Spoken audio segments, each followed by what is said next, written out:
How we feeling? Good, good, good, good. It's glad to be with you. You guys sounded beautiful during worship this morning. Glad to worship with you and sing with you. This is coming into one of my favorite times of the year, and everybody has sort of their favorite time. This is my favorite time because this is when my family starts to do countdown to the house build. You know, like, I know you're like, Pastor Eric, that's not till May. I know, but it's countdown to the house build time. This is when we get to, like, go, hey, have you got your passport yet? Hey, you better go get it. Hey, did you sign up yet? You better sign up. Like, and then we just start to get, like, excited about it. It starts to become part of our dinner conversation. This is when it, like, starts to pop up, and we, like, look at our pictures, and we go, hey, do you remember when we met this kid? Or do you remember when we did this? Or how about that year? You know, and the funny stories and the stuff that happened. My favorite part when we go on the Memorial Day house build in Tecate, my favorite part is the years that we go to the exact same neighborhoods. When we go to the exact same neighborhoods, you can go find the house that you built the year before. And even in every neighborhood we're in, you can see the houses that we have built because they all have the same set of plans, so they all look the same, right? And so, like, when you go into the neighborhood, you're like, oh, I counted. And even on the bus ride from the campsite to the job sites, right? You're like, oh, I counted 15, I counted 20, and you can see all the houses that you built.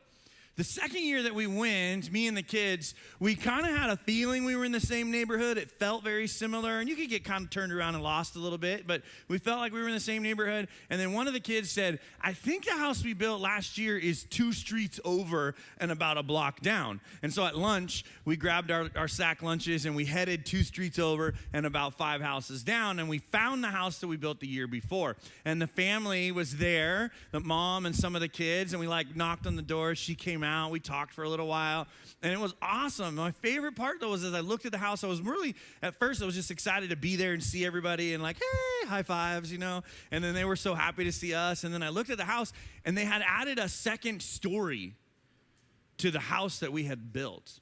And the reason that excited me so much was 2 reasons. One, we gave them something that gave them the ability to go a next level and do something more than they could have done before. Right? And on a side note, we built a house strong enough to handle a second story. You know, because some of you were on my team that year, and I was worried about it, to be honest, you know? Yeah. You know, but, like, it's just cool when you see the choices that you make and the decisions that you make and the effort and the energy and your story isn't just a story that is a short story. Your story is a story that's a long-term story that has long-term, lifetime impact, generational impact.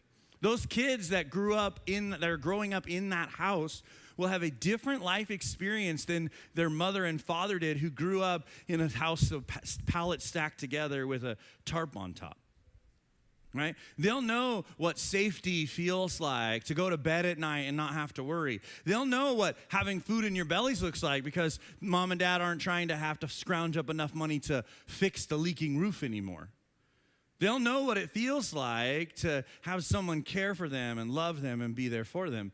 That's one of the things I love about the house build so much, is because it gives us this opportunity to take the changes, even though they're small and incremental and tiny little pieces of our life, even though it's just 3 days out of my year every year. It gives me the ability to go, I'm doing something with my life, with my family, with my church, with my community that's going to make lasting change possible, not just in my life, but the lives of God, those God's entrusted to me, and the lives of those who I'm in proximity with. See, in this teaching series, From Surviving to Thriving, we've been talking about this idea of making choices that line up with God's teaching so that we can not just make it, but that we can really accomplish great things in our lifetimes. Not to just eke by or squeak out an existence, but to go from truly, man, because sometimes that's our celebration, right? Whew, we didn't die. And sometimes it's good to celebrate, whew, we didn't die, right? But I want to celebrate more than just we made it. I want to celebrate, we didn't just make it, but we made a difference. I want to move from simply surviving to all-out thriving. As we close up this teaching series, I want to leave you with a few thoughts. They kind of felt to me a little bit like random thoughts that I wanted to express throughout the series. and didn't know where to put them. And so this week, we put them all together, right? And so I want to give you 5 steps, 5 easy steps to help you make a decision and to continue to make choices that will stand the test of time, that will turn your story into a legacy, that will make the decisions that you make today have impact tomorrow and for generations beyond that. And when you make choices, when you make decisions, you have to think about it that way. We're not just making decisions for the here and now, for the in the moment, but we're making decisions that have effects, positive and negative, that are more than just right now. That'll happen, like what's going to happen in our kids? What's going to happen in our neighborhood? What's going to happen in our community? What are we doing? And is it making the world better, or is it making the world worse because of our presence and the presence of God moving in and through us? And so I want to really talk about this idea. I want to talk about ensuring the reality that the choices you make have endurance.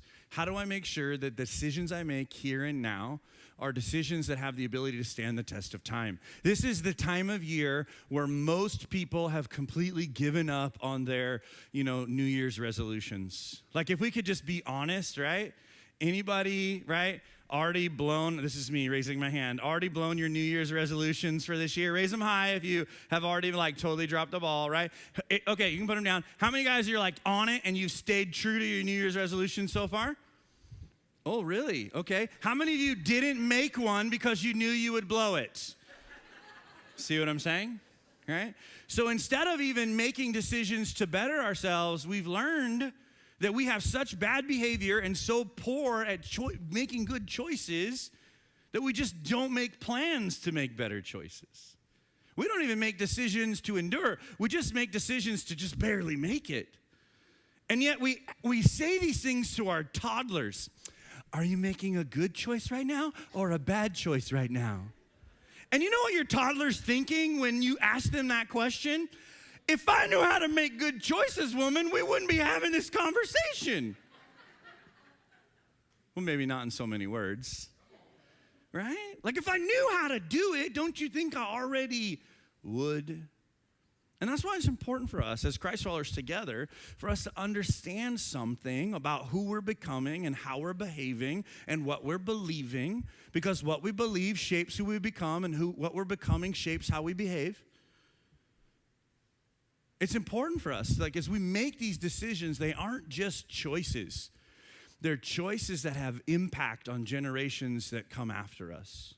They're choices that will have impact on your tomorrow and your Tuesday and your a week from Tuesday and your 2 years from Tuesday. They're choices that are significant. And so, number one, if you're going to have choices that have a lasting impact, you have to start by making wise choices that have the end in mind. You maybe have heard it said like this before. It's best to start with the end in mind. Like if you don't have a destination, how do you know if you got there? If you don't have a plan, how do you know if you've deviated? Like every time when we go in the house bill, one of the first things that happens is they give us a set of plans. And we take that set of plans and we share it with all the people that are going to be in charge of each build site. And the reason that we have this set of plans, so More Ministries that helps us do the house builds on every year, they have a set of plans. The plans has had some minor tweaks over the course of the last 10 years. But to be perfectly honest with you, the plans haven't changed that much. The plans are the plans are the plans. And so when we get across the border, we have our plans, we've studied our plans, and when we get on the job site, we know what we're going to build because we have ooh, good, right? Right? You have a plan. Because we set up, what would it look like? I mean, think about it, right? So like Raymond and Eric and me and, we go down to Mexico and each of us think we know what we're doing better than the other one, and we don't have plans, right? What would our houses maybe look like? Right? Like, what would they look like? I mean, Raymond's, yours would probably have a large garage for them to park all their Harleys in, right? Makes sense, right? Like, Eric would have a separate room where he could just hide from everybody. Leave me alone, right? Right? Yeah. Yeah, Pastor Eric's would have a big deck on it out back. You could see the sunset. Right? Fire pit where all my friends and I could smoke cigars together. Hallelujah. We'd all build different houses. But here's the problem. When you get there, there's only so much wood and so many nails and so much materials to make stucco. And so if you deviate from the plan, do you know what happens? And it happens every year. Somebody thinks they know better than the plan, and they start to do it their own way, and then you have to dig through the trash pile to find enough lumber to finish. Because the plan is the plan is the plan. If you want to end up with a 2-bedroom, 2 windows, 1 locking door, stuccoed house with a roof that doesn't leak at the end of the weekend, you have to stick to the plan. But the same is true when it comes to you and me. The Word of God was meant to be a set of plans that the Creator of the universe made available to us by revealing himself to humanity over the course of history. And the stories of God's interaction with humanity were recorded in his book so that you and I would have a set of plans that could say, hey, if you build your life this way, it'll have some sense of completion and progress and an ability to shelter you from the weather and the storms of life and keep you secure and safe when things are crazy. It doesn't stop the storms. It doesn't prevent bad things from happening. It doesn't keep like robbers from breaking in and doing harm, but it gives you a door that makes it harder. It gives you a roof that keeps the weather out. It doesn't make the storm stop, but it gives you security and safety and family and a place to call home. That's the point of it all. It's the plan. And when you stick to the plan, it's more likely that you'll finish with something that resembles a house than if you try to just wing it and do it on your own. Listen, I've been going on this trip for a while now. I could probably go down there to Mexico and just whip up a house pretty close. If I had the right team and the right group of guys and gals that have been on the trip before, I mean, we could probably get pretty close. But I'm going to tell you something. There'd be problems. Why? Because my interpretation of the plans isn't as good as the plans themselves. That's why we find in Ephesians chapter 4, you'll remember in 2018, we did this deep dive of the book of Ephesians, and Ephesians chapter 4 was one of my favorite parts of the whole year. Listen to what happened. This is the Apostle Paul. He's talking to Timothy, as Timothy's a young pastor of a church that was planted during Paul's missionary journeys to Asia Minor. And Paul's writing him information, telling him information, and he's telling the church information how to be the best version of yourself. And he's giving them advice on how to stay connected with each other and also be remaining connected to the creator of the universe, right? And listen to what he says. He says, so you were taught with regard to your former way of life to put off your old self, which is being corrupted by its deceitful desires. He goes, you guys have learned this before. You've learned that when we're left to our own devices, we'll drift in bad situations. And you know that you're not supposed to do that. You know that you need a plan. Because if you don't have a plan, you get all kinds of sideways all by yourself, right? Like think about it when it comes to like your diet, right? Like if you don't plan what you eat, what do you wind up eating? Whatever you can find, right? The other night, honestly, I didn't make plans for dinner, and I came home, and I had some, like, tortillas and some cheese and some candy, and I was just like, I mean, sure, it's all the food groups, right? You know, and you just like, I mean, I guess that'll work, right? And it wasn't a good choice. It wasn't a healthy choice. It wasn't the stuff that I had been eating, but I didn't make a plan. And so I failed. You maybe have heard that before. If you don't plan ahead, you plan to fail, right? Failure to plan is a plan to fail. Like the plans are there not to keep you on the straight and narrow and never let you have any fun. The plans are there so that at the end of your time here on earth, you can say, I built a structure that people can call home. I built a system, a legacy that others can come and build on top of. That's why Apostle Paul, when he writes this, he says it's not enough for you to just not do bad stuff, right? You know that you have to have a plan to not do bad stuff, but there's more than that. You have to change your thinking. You have to be made new in attitude and in your mind. You have to change who you're becoming by changing what you're believing. Sometimes that's what we believe about ourselves. Sometimes that's what we believe about our world. Sometimes that's the information that we've been fed. And it becomes a little bit problematic for us when you think about it. When we get right down to it, the plans, if we look at them and we go, yeah, I could do better without that. Maybe you could when it comes to the house. Like, this is something that happens every year. We get down there and we get a few guys that consider them, or gals that consider themselves, Bob the Builder. And they say things like, well, that's not up to code. Okay, the next door neighbor has 3 garage doors, 6 pallets, and a tarp. I don't think code matters where we're at right now. What we want to do is give them a secure house that's built in a timely fashion for the least amount of money possible for the biggest bang for buck, right? And so we build different down there than we build here. That's why someone asked me, Pastor, wouldn't it be great if we could take those Amore houses and we could build them right here in Southern California and we could just begin to shelter all the people, right? Yes, it would be, but they wouldn't let us build those houses here.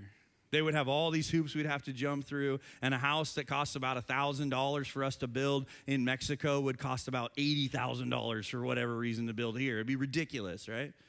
And so we don't have to jump through a bunch of hoops. We don't have to do a bunch of extra work. We go down there and do it, and they go, well, this isn't up to code. And I'm like, listen, when you crossed over the border, you came to Flexico. You just got to roll with it, friend. Well, did you look at this? Did you look at these plans? I don't know if the engineering is sound. You're not an engineer today, right? Right? You are a pilot. And they're like, really? What does that mean? And I go, I'm going to cut the wood and you're going to pile it. Yeah? Yeah. Because the plans are the plans are the plans, and we're not going to deviate from the plans, because if we deviate from the plans, we're not going to get the end result that we were looking for. See, it's that consistency in the plan that makes it possible for us year after year after year to take more people and to build more houses. Last year alone, our campus, just us, we built 3 houses, right? Yeah, that's awesome. As a church, all 6 campuses last year, we built over 12 houses, just our church. Now, Amore Ministries with other churches and other partners built tons. I would like to see us build 4 houses this year. I would like to take somewhere between 75 and 100 people on the Memorial Day house build this year. And I think it will be a powerful, life-changing moment for you, because I believe this, and I model it for my kids, and I model it for you by watching me and my family do it. Every year we go down together. You can see the progress of our family as we've gone, right? The reason I do it is because I do believe that consistency is the key in building a life of legacy. Not because this is the only way you can make good choices is by going on the Memorial Day house build, but it's the most affordable way for you and the people God's entrusted to you to get a glimpse of what it's like to not be privileged for one weekend, because you're sleeping in a tent that's bigger than the house you're building, right? And the kids are like, your feet smell, get off me. And they're like, well, it smells better than those toilets we used. I know, I'm really selling the trip, huh? Yeah. Because it's not about a luxury trip. It's not about us going down to Mexico and being like, guess what? America's here. No. It's about us going across the border and looking at someone in the eyes and saying, you and I are the same, and I have a little bit more privilege, and I have a little bit more blessing, and so I want to share that privilege and that blessing with you so that you now have more privilege. You know what privilege is? Privilege is choice. If you have the ability to say, I don't like living in this apartment anymore, I want to move into a new apartment, or I think it's time to get a condo, you're privileged. If you think that your car is time to just get a new one, you're privileged. Like if you can just go, man, I don't like Vans anymore, I'm going to start wearing Converse, you're privileged. See, a lot of us in this room are very privileged. Now, some of us in the room, not as much as others. Some of us are stuck in a system that keeps us from accomplishing the hopes and dreams that God has for us. That's why we take what we have, those of us who have extra privilege and extra blessings, and what do we do with them? We share them. Why do we do it? That's what I'm trying to accomplish when I take my kids on this trip every year, because in 3 short weekends, I can show them how you can take very little and make a huge impact in someone else's life. And I want them to understand that if we do this every year, by the time you're this age, you would have built this many houses for the poor. If you do this in your everyday life, imagine the people's lives that you could change. It's just such an easy way. That's why I want you to go with me. I want you to go as part of my family this year on the Memorial Day House Build because it'll be a game changer for you. I'm going to tell you something. Even if you're here today and you're not sure if you believe in my Jesus and you're not sure if you trust me as a pastor yet, or someone drug you here and promised you to take you to brunch and tricked you and brought you to church, okay? I mean, these things happen. I get it, right? You still want to go on this trip. Now, the price is $450 for adults, $280 for kids. All that money is going to go to what it's going to cost to get you there, your food, your bus ride. They're going to rent all the tools. The tools will be there, so you don't have to bring tools unless you're a tool snob like me. Then you'll bring your own tools, just saying. All right. And you just go over, they take care of everything. We stay in this great, secure compound, and then they bus us to the job site and back every day. They feed us well. You can bring a few extra bucks in your pocket in case the churro man comes to the campsite, which he will. Yeah, right? Those of you who went know exactly what I'm talking about. At the end of that hard work day, you're just like, give me some churros. How many? All of the churros. But here's what we're going to do. If you sign up between now and March 24th, we're going to take $75 off because you signed up early, okay? I want you to get there. So we're going to slash the price so you can make it happen. Sign up. So while I'm preaching today, you can go on your phone to newbreak.info, click events, scroll down to the house build. You can sign up right now, even if you don't listen to the rest of what I'm saying. If you really want to hear what I have to say and you think it's valuable, wait till after church, but do it, okay? Like, go get your passport, sign up, and go, because you're going to see someone's life radically changed. And don't say, well, I'm too old, or, well, I'm too new, or I don't know anything about construction. Trust me. Last year, we took people who have never built anything and couldn't build anything, and we taught them how to build. We took kids. We took teenagers. I had last year a whole mess of students and kids on my team, and I thought that it was going to be like my detriment. I thought I wasn't going to be able to finish. And when I say finish, I mean beat everyone else, because that's how I'm wired. I'm going to tell you something. The kids, the little kids, dude, they worked harder than anyone else. They were like game changers. We won. Not that it was a competition. But we won because of Millie, right? Right? Because of, I'm serious, right? Millie, like, I'm telling you right now, every day when we got to the job site, Millie's like, Pastor, I need your hammer. This is my hammer. Right?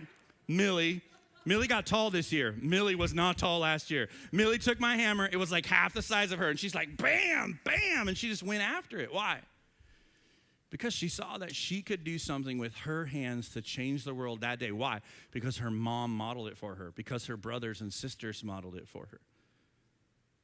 And I can't wait to see what God does in Millie's life after Millie goes year after year after year. Like, by the time Millie is 20 years old, she can be like, I built 13, 14 houses. Think about that. Think about that. What have you done with your life? I mean, there's some power in that. There's some power that when you take what you have and you share it with others, it doesn't just change your life, but it changes the life of those of you that you share it with, but then it changes the life of those that are watching you share it.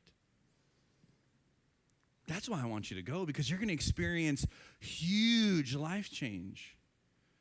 Because you're going to do it together as a community. That's the second thing that you need to do. If you want to make decisions that are going to have a lasting change in your life, you need to make a commitment to live together in a community. You weren't designed to do things by yourself. And even the ancient church got this twisted. They thought following Jesus meant going and hiding off on a mountain somewhere and living like a monk. And the monastic life was the jam, and that was what you were supposed to do. And, I'm not going to tear them down. They did some great stuff. They collected the scriptures. They were able to compile them and get them all together. But they missed out on the teaching of Jesus while they were doing that, didn't they? Jesus says it like this, right? What's the first and greatest commandment? He says, love God with all of your heart, mind, soul, and strength. Love your what? Neighbor as yourself. And he says, these two sum up all of the law and the prophets. Everything that was ever said about God's plans and purposes for us can be summed up in this phrase, Jesus says, love God, love others.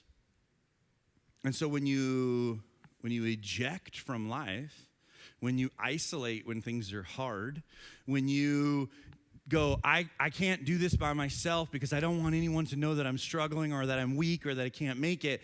When you live outside of authenticity, you wind up isolating yourself and you wind up deviating from God's plan. Notice what he said to Adam. He said, it's not good for you to be alone. And so then he makes Eve. Why? Because family was key. The tribe, the hive, the unit, the group.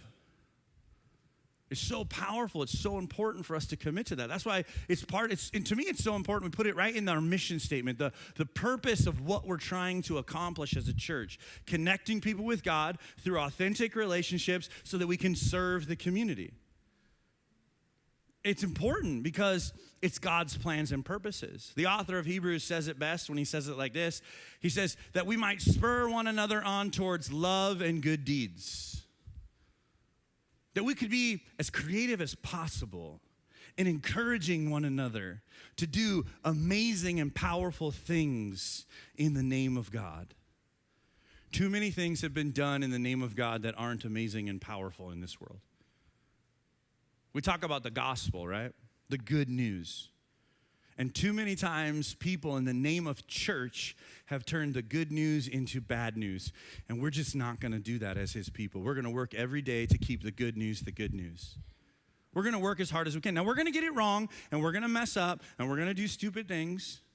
It happens all the time. Happened to me this weekend.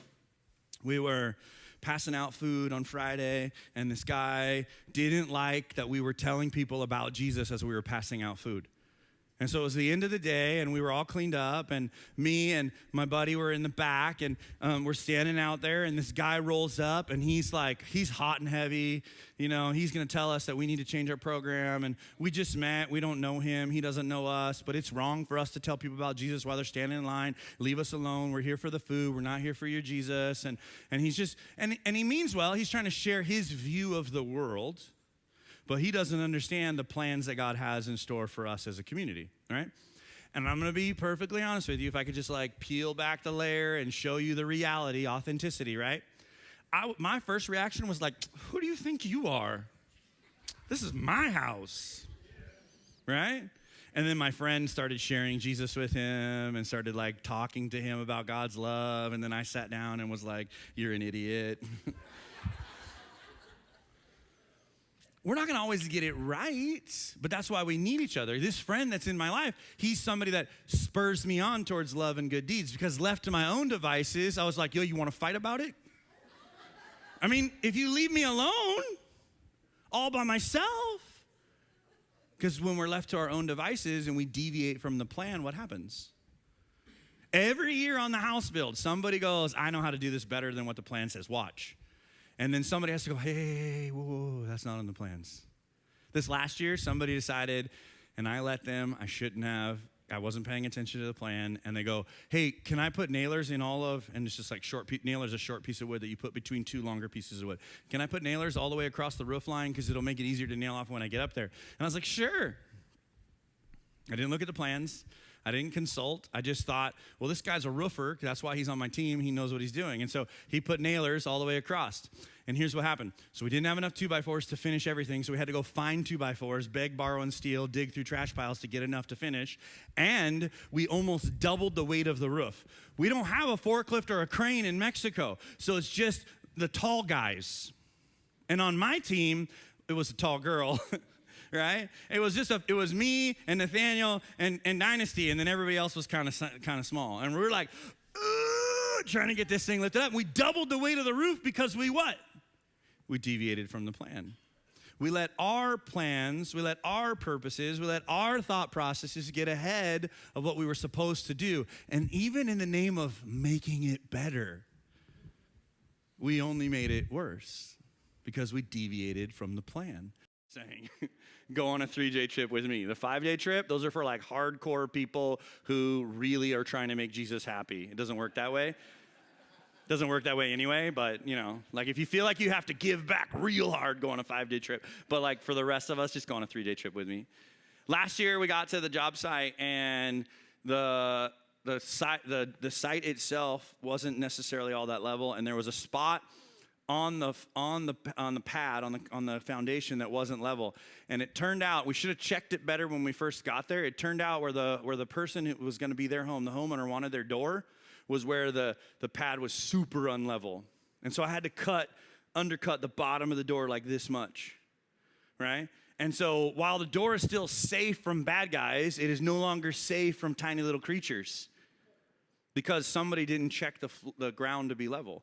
And so we were able to adjust and to put a sweep on it, and we were able to make it work, but we put hours into that door, which should have took 45 minutes. Because it wasn't level, because somebody didn't level out their work, double check it, pay attention, make sure, right? So you're like, Pastor, this is a great lesson on construction. No, this is a great lesson on how are you living your life. Because some of your thoughts about this world, about your political worldviews, about life, about raising your kids, about how you interact with work, about being a leader, are skewed. And you've believed this way for such a long time, and even though they're just slightly skewed, it seems like it's not a problem. That concrete slab was not jacked, it was just slightly wrong. And because it was slightly wrong, when the door swung open, it was all kinds of wrong. Because a little off here is a whole lot off over there. And here's what I want you to see. Watch this. Jesus talks about this in Matthew chapter 5. In Matthew chapter 5, read Matthew chapter 5 when you go home today. Put it on your list of things to read today. It's a little intense, but Jesus is kind of being asked a bunch of questions, and so he answers in rapid fire succession. He answers them, but what he does in every single one is he uses this motif. And I picked this one because I think it's hard-hitting, but I think it's the most truthful. And I think it applies to today's culture very, very, very eloquently, even though it's rough, right? Listen to what Jesus says. You've heard it said that you shouldn't commit adultery. All of us in this room pretty much believe that's a good choice. But if I may, if you'll indulge me, and I have a microphone so you kind of have to unless you leave, and there's the exits. Think about it like this. This is what Jesus is saying. Could you imagine if I went home tonight and kids all go to bed, everything mellows out, lock up the door, put the dog away. I come cruising into the bedroom. I go, hey, Jennifer, how you doing? Hey, I was thinking maybe, yeah. Hey, FYI, I didn't cheat on you today. That's some great sexy talk, huh? But some of us, that's the way we view the world. It's that skewed that we think that the baseline of the rules should be the standard of care. That somehow we should be rewarded because we didn't kill anybody today. Right? I mean, if you had my job, you'd understand, right? If you had to drive where I drive, you'd understand. And so we've allowed our skewed thinking to change how we behave because our skewed thinking is what we're believing, and what we're believing shapes who we're becoming, right? And who we're becoming shapes how we behave. Don't believe me? Tell me you drive the speed limit on the 15. Of course you don't. Of course you don't. Why? Because nobody else does, right? And if you're anything like your pastor, this is sort of how you see the world when it comes to driving on the freeway. As long as I'm the second fastest, I won't get a ticket. That's a very skewed philosophy, isn't it? But it's how most of us live our lives. It's how we talk to our children. It's how we treat our spouses. It's how we see ourselves as leaders in the workplace. We have a skewed way of thinking. And listen to what Jesus says. You've heard it say, don't commit adultery. But I tell you, if you look on a woman in lust, you've already begun to commit adultery in your heart. You've heard it said, don't commit murder. But I tell you, if you hate your brother or your sister, you've already began to kill them slowly in your heart. What he's saying is that there's more to this instead of just the do's and do nots, and there's more to it. And if you would level up your thinking and start to see other human beings the way God sees them, you would see that you have the power to make choices that impact their life positively and impact a generation better. So because I believe this, I don't cheat on my wife. That's a given, right? But I also choose not to look at pornography. I also choose, this is Pastor Eric, there's no judgment in this, I'm just telling you how I do it, right? In my house, before we go see a movie that's rated R, we check to see if it has nudity. If it has nudity, we don't go see it. Here's why. Because you can't unsee that. And I don't want to have to worry about this. Because it's not enough for me to go, well, I didn't cheat on you, right? Do you hear what I'm saying? See, the point of it is simply this. And again, there's no judgment there. You can do what you want to do. It's between you and Jesus. I'm telling you how I'm doing it so that you can have a guide, so that you could have something to sort of level up. I'm not perfectly level, I promise you. I'm still super skewed most of the time. But I'm trying every day to level up my thinking to match up with what the teachings of Scripture say each day. Why? Because I know that if I model for my children what it looks like to have a father and a mother that meaningfully and deeply are committed and love one another through thick and thin, that they'll have a better chance of having a better marriage, a better life, a better future. And so I want to do my best to do that. Now, there's going to be forces that are outside of my control that'll attack and come against my kids and me and all that kind of stuff. And I can't control life, but I can control me. And so that's why I choose to level up my thinking. That's the key. That's the key. It's one of the major things. But to level up your thinking, you have to deal with some of your old thinking. I call it stinking thinking. You maybe heard me talk about this before. This is the stuff that people have spoken into you or over you, maybe even in childhood, maybe even now, currently in your regular adult life, people are still doing that to you. Maybe it's based off of, the neighborhood you lived in or the color of your skin. Or I had a teacher in 6th grade that called me stupid, and that followed me all the way until college. I was my freshman year of doing college classes that I realized I'm not stupid, I'm different. And some of that stuff carries with you, and you have to deal with it. And so someone maybe told you that you were a mistake. Listen to me. You were fearfully and wonderfully made. God doesn't make mistakes. He has plans and purposes for your life. Life is precious. Maybe somebody told you that you weren't good enough or that you would never amount to anything, or you should just settle for what you have because this is as good as it's going to get for someone like you. God's dreams and his plans for you are bigger than any dreams or plans you could ever have for yourself. And there is no limit to the miraculous he could do in and through you if you'll open yourself up to his teachings. I'm telling you, there's something powerful about it. One of the books that's helpful for this kind of idea, a lot of Paul's teachings in Romans chapter 12, verse 2, he says this: don't be conformed to the pattern of this world. Stop thinking or viewing or processing everything the way you used to process it. Instead, transform the way you think. Change the way you look. Filter things differently than you ever have before. Don't be conformed to the pattern of this world, but be transformed. How? Changing the way you think. Because when you change the way you think, you change the way you behave, right? Thinking affects belief. Belief affects, becoming affects behavior. It's not about behavior modification. Nobody in this building, right, should be concerned with behaviors. Right? Somebody hugged me this morning, and they smelled like cigarettes, something fierce, right? Now, I grew up in a church where if you smelled like cigarettes, something fierce, you wouldn't have been welcomed. Now, I'm going to tell you something, right? You are not going to hell because you smoke cigarettes. You smell like it, but you're not going to hell. All right? It just is what it is. God's bigger. His grace is bigger than my shortcomings and my slightly skewed view of my reality. But until I start to change the way I see the people God's entrusted to me through the lens of grace and second chances and new beginnings, through the opportunity that, man, I'm not that different than them. My sin just looks a little different than them. That's why their sin makes me uncomfortable, because it looks different than theirs. I'm going to go out on a limb here. Ready? A meth addict and someone who's addicted to food, it's the same issue. You're searching for something to take care of something that was missing.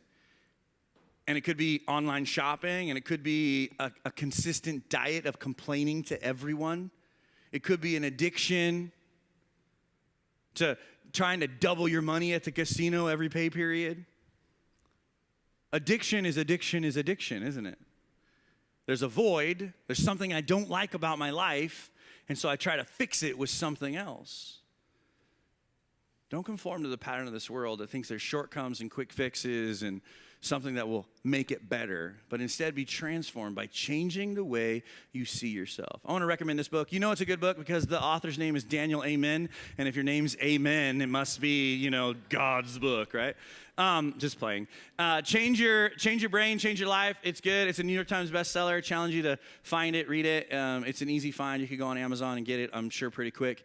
But check it out. One of the things in the book that he talks about, this is, and you don't, like if you're not a big reader and you don't want to read the book, I'm going to give you like the secret of the book, at least the secret that I found in the book. It's this. He talks about exterminating ants. Ants, A-N-T-S, automatic negative thinking. It's hardwired inside of us from a very young age to see the negativity and the world around us and the people around us. And so it's easy for us to see everything that way. But that's not what God's word says about you. It talks about you being knit together in your mother's womb, fearfully and wonderfully made. He talks about the plans that he has for you, how much he loves you so much that he sent his only son to die on your behalf. He talks about how he wants to prosper you, not to harm you, to give you a hope and a future. He talks about how he wants to take all the things of your life and take the broken and messy pieces and work them together for your good if you'll love him and follow after him. It talks about this. Instead of thinking about all the negative, this is Paul writing to the church at Philippi. And listen to what he says. Whenever Paul says, finally, brothers and sisters, you could substitute that phrase for this. If you don't listen to anything else I've said to you in this letter, listen to this. Let me sum it up. That's what Paul's saying in this moment. Whatever is true, noble, right, pure, lovely, admirable, excellent, or praiseworthy, think about these things. You can let Facebook fill your head with what's wrong with our government or what's wrong with our country or what's wrong with our community, or you can choose to make a difference by looking at what is true, noble, right, pure, lovely, admirable, excellent, and praiseworthy. You can continue to say, man, the problem is really big, or you can choose to be part of the solution. It's really up to you. But when you're making decisions, you have to have some standard of truth. I know this kind of talking gets me in trouble sometimes because we live in a culture and a world where truth is subjective, so to speak. And I call that true-ish, not real truth. Because everybody has their, and what we're really saying when we say, well, that's your truth, that's my truth is this, right? When someone says that to me, what you're saying is my opinion or my feelings on the subject are. Because truth is truth. Like, for a straight line to be straight, it's based off of something else. What's it based off of? Like, often we use a ruler, a level, a tape measure, right? We use mathematics to make that line straight. It's the connective line between 2 points. And we know it's straight because the math says it's true. It says it's straight. But it's very easy for you, if you're not careful, to let somebody else's measuring stick become the truth for you. This happened last year on the house build. One of the teams, I heard a giggle. You must have been involved, right? One of the teams had what is often referred to as a metric tape measure. Sometimes it's called an engineer's tape. Sometimes it's called a mechanic's tape. A regular guy who does construction, generally speaking, doesn't carry a tape that has standard feet and inches. and metric as well. But they make them where the top is standard, feet and inches, and the bottom is centimeters and meters, right? And the reason for that is there are applications for engineering, there are applications for people that are like mechanics and people that do things like machining, right? They need both, right? So somebody brought their dad's or their grandpa's tape measure, who was an engineer or a mechanic or something of that nature, and it was a metric tape measure on the bottom. And so someone said, cut all those rafters at 10 foot 5, which means 10 feet 5 inches. Very good. You're already ready to go on the house build with me, okay? And on a regular tape measure, you go 10 foot, and then you count the inches, and you see the inches are in red and the feet are in black. But on a metric tape measure, right, the feet are in black, and then on the bottom, in a different font, the metric measurements are there in a different color and a different font. And so they cut all of their rafters at 10 foot 5 centimeters. But I used the tape measure. I don't know what happened. Yeah, you used the wrong tape measure. And so now your measurements aren't true. Oftentimes in our lives, we're using someone else's tape measure, someone else's opinion, someone else's thought. Right? Let me go a step further when it comes to the tape measure mentality, right? Here's the deal. You got to hold to a standard of truth. Jesus says it like this. He's talking to the disciples here. He says, if you hold to my teaching, if you use my tape measure, right, they'll know you're my disciples. They'll know that you're my students. There's a lot of ways, there's a lot of teachers and philosophies and ideas in this world that you could measure your life to decide if it's going to work, if it's going to fit, if it's going to be successful. Here's the problem, right? They're not the true measurement. They're an approximation, they're an identity. And you're like, well, Pastor Eric, everybody knows the metric is better than the standard system, nerd, right? Okay, let me break it down for you like this. Years ago, I used to work for a drilling and blasting company. And my job for the years that I was there, for a small portion of the time, I was a powderman, which means you're the person that is in control of the shot at the end of the day. So we would drill holes into the rock quarry, and some of those holes were like 12 inches, and then we would pump them full of explosives, and then we would blow up the rock quarry, and then they would turn big rocks into smaller rocks, okay? Really, really fascinating stuff. The only part about the job that's cool is at the end of the day, you get to go kaboom. Right? And then you get to put all your problems down in the hole and all your energy, and you get to go, boom, okay, I'm going home now. I blew it all up, right? Here's what we would do. We had these long tape measures, and they were made out of like nylon stripping, and we'd put a heavy weight on the bottom, and we would lower them down into the hole, and then a truck would back up with a hose, and we would pump the hose into the hole full of little powder pearled explosives. And when you're the powderman, your job is to make sure the right amount of explosives go down in the hole. What happens if you put too much explosive in the hole? It's a big boom, right? I just want it to go boom, and then the big trucks can come, and I don't want to go boom and then break all the windows a mile radius from where I'm at. And so sometimes if you get distracted and you're not paying attention, your tape measure will get stuck down the hole because the explosives that they're pouring in will go around your tape measure and you get stuck. And if you're lucky, you catch it before it's too bad, and you grab it and you pull it out. Now when you do this, it stretches the tape measure. And so the tape measure is less accurate now, but it's still within tolerances, right?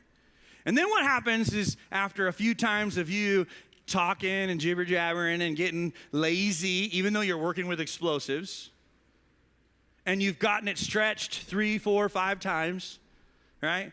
It snaps. No big deal. You go over to the truck, you find some washers or some fishing weights, and you tie them on. You do the math. Oh, I lost 1.5 feet. And so now when you're measuring, you just do the math in your head really quick. And after a few days, you know how to measure with your tape measure until someone else grabs your tape measure and doesn't know the formula, doesn't know how to compensate. Because we do it all the time, right? We compensate in our everyday walking around, boring, eating, sleeping life by hiding our failures and our insecurities and our shame, by not walking in authenticity, by not asking for help, by trying to do it all by ourselves, and we can kind of, sort of make it work. until the truth is revealed, until someone else grabs the tape measure and tries to build their life, until they find out how skewed it really is. This happened. Someone grabbed someone else's tape measure, measured a shot, a pour wrong, and the shot broke all the windows out in a condo complex 1.5 miles away from the concussion. Well, no big deal, right? Yeah, big deal. What was supposed to be easy money that day became big trouble that day. Why? Because you weren't using the right tape measure. You weren't paying attention. Here's the deal. You have the ability to take your tape measure, even if it's bent and broken and stretched, and you need to go, God, I give you mine. Can I use yours?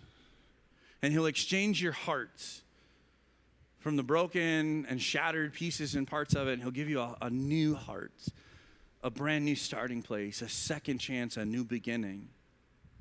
And I'm going to tell you something. It'll be the best decision that you ever make. Is stepping into that reality. That maybe I've been measuring my life wrong. And maybe I need to reevaluate my efforts so that my choices have eternal impact, not just temporary change. Maybe I need to measure back up, like a little kid at grandma's house getting measured in the door jamb. And when I come back, I go, wow, I can't believe I used to be that small. Look how much I've grown. Maybe I need to take and measure myself against his plans. I need to level up my thinking. I need to commit to being together with other people who are trying to do the same thing. Maybe it's time for me to trade in my tape measure that doesn't work right and say, this will be my new tape measure. This will be my new standard of measurement. It's not easy the first time. It feels weird. It feels strange. I got comfortable. Actually, after that happened, we all had to get new tape measures. We traded them in. We went to the office. They had like a rack of tape measures. We all traded in our old broken ones because they didn't want that happening again, right? And I had to unlearn my bad habit of how much short my tape measure used to be. See what I'm saying? We were underpouring for a little while. And for weeks, the guys that were running the excavation machines and the bulldozers, they were like, man, you guys aren't blowing this stuff up as good as you used to. And we realized that all of us were still compensating even though we had new tape measures. Because it's a process. Life change is a process. I have to learn to start again and unlearn some of the bad habits and bad behaviors and let God begin to do the soul work in me so that I can do it the way he's designed me to do it. That's why the psalmist David says it like this. And this was David's prayer to God, and this was something that David regularly, a type of prayer like this. If you read the Psalms, you see David saying stuff like this all the time. He says, search me, God, know my heart. Like, I want to have an intimate, personal relationship with you, God. I want you to have nothing hidden, nothing secret. I want you to be in every closet of my life. There's nothing I can hide. Test me and know my anxious thoughts. Now, he doesn't test me like there's a pass or fail. He's saying, like, run me through, right? The tests you need to run me through so you know where I need to improve.